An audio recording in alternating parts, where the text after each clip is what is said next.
Warahmatullahi wabarakatuh. Perkenalkan, nama saya Muhammad Ridho Tsunami. Saya dari kelas 12 IPS 2.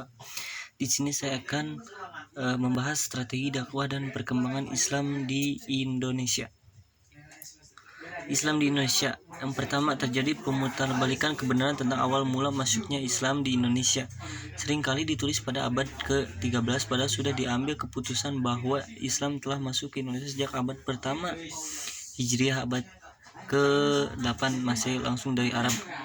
Keputusan ini diambil melalui seminar pada tahun 1963 di Medan, dilanjutkan tahun 1978 di Banda Aceh, dan terakhir pada tahun 1980.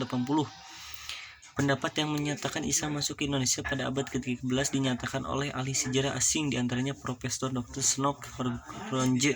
Banyak ahli sejarah asing pendapatnya tidak jujur dan subjektif. Hal ini disebabkan karena beberapa faktor seperti faktor yang pertama itu berusaha menyelewengkan atau mendangkalkan sisi sejarah Islam. Faktor yang kedua, metodologi penulisan sejarah yang sangat subjektif. Faktor yang ketiga, pemahaman mereka tentang Islam hanya sepotong-potong dan tidak utuh. Selanjutnya saya akan membabarkan tentang prinsip-prinsip strategi dalam Islam di Indonesia. Prinsip yang pertama, damai, bijaksana, dan dilandasi keramahan sesuai Quran Surat An-Nahl ayat 125 dan Quran Surat Al-Anbiya ayat 107, bukan melalui paksaan, kekerasan, apalagi peperangan, ya guys. Yang kedua, akulturasi budaya.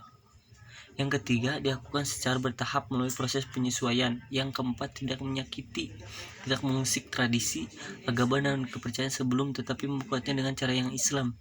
Yang kelima, membangun basis kader yang bersifat personal, kaderisasi.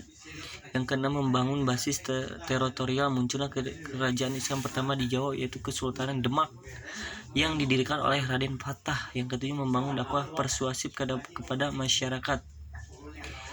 Guys, selanjutnya strategi dakwah Islam di Indonesia apa saja sih? Yang pertama yaitu perdagangan, yang kedua pernikahan, yang ketiga pendidikan, yang keempat kesenian, yang kelima politik, dan yang keenam tasyawuf. Sekian dari saya